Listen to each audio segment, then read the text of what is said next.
मुफ्तात जमीयत उलेमा के प्रेसिडेंट हैं, उनसे हम बात करेंगे।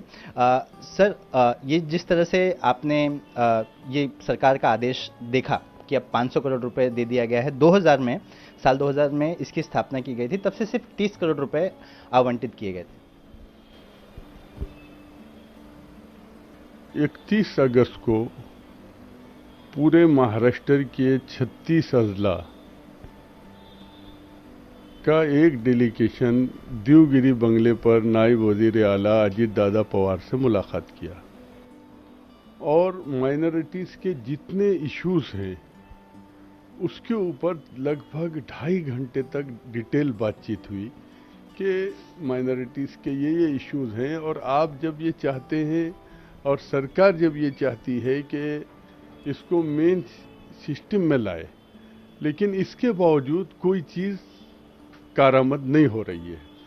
जैसे मौलाना अबुल कलाम आज़ाद कारपोरेशन का मसला हो, वक्फ बोर्ड का मसला हो, इसी तरीके से स्कॉलरशिप का मसला हो और इसी तरीके से वक्फ प्रॉपर्टी का मसला हो और इसी तरीके से रिजर्वेशन का मसला हो। तो उसके बाद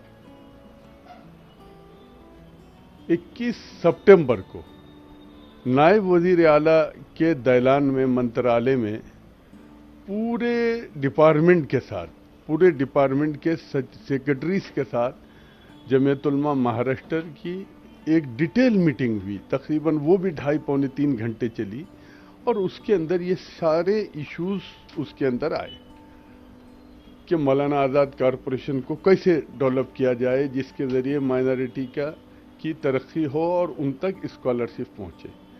हमारे जो डिमांड थे वो टोटल 8 डिमांड थे। ये इसको अंग्रेजी में भी है, उर्दू में भी है, सारी चीज़ें हैं। उसमें जो डिमांड में ख़ास तौर पे बात ये थी कि 2 चीज़ें हैं कि आप पसमानदगी की बुनियाद पे मुसलमानों को रिजर्वेशन दीजिए। तो हमने 2 तरह की बात रखी। आप मराठा समाज को रिजर्वेशन दे रहे हैं, हमारा कोई एतराज़ नहीं, हम उनके साथ खड़े हैं, लेकिन मुसलमानों का जो प्लस पॉइंट है वो अलग है, उसको जरा बारीकी से समझना है। वो ये है कि सच्चर कमेटी, रंगनाथ मिश्रा कमीशन, जो सुप्रीम कोर्ट ने कहा है कि आपको ऑल इंडिया किसी कमीशन की सिफारिश नहीं है, लेकिन मुस्लिम समाज के लिए और मुसलमानों में भी जो पसमानदा हैं या बैकवर्ड हैं, जो गरीब हैं, उनके लिए सुप्रीम कोर्ट ने कहा रंगनाथ मिश्रा कमीशन बनाया गया था, सच्चर कमेटी बनाई गई थी, दोनों रिपोर्ट आई। स्टेट ने विलासराव देशमुख जब वजीर आला थे उस वक्त महमूदुर रहमान कमेटी बनाई थी 2008 में, और पिछली सरकार ने जाते जाते 2014 में मराठा समाज को 16% और मुस्लिम समाज को 5% रिजर्वेशन दिया था। ये एकदम क्लियर चीज है। लेकिन वो रिजर्वेशन चैलेंज हुआ।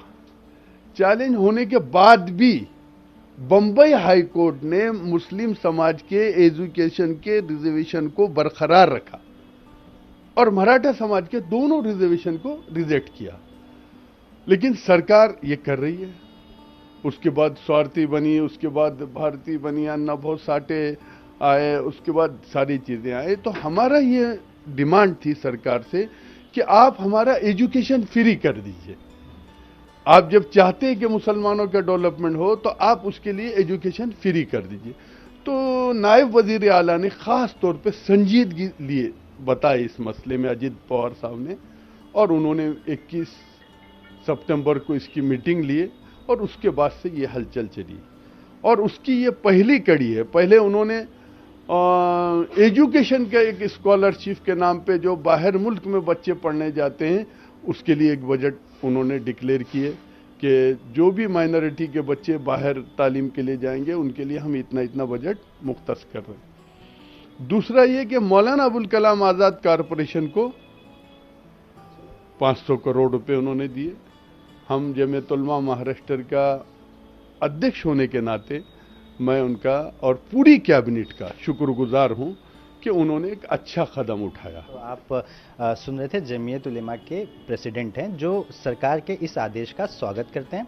साथ ही उन्होंने कहा कि जो काफ़ी गरीब तबके के लोग हैं उनके लिए एजुकेशन फ्री होना चाहिए और सरकार इस तरफ सोच रही है और ये सरकार का पहला बेहतरीन कदम है।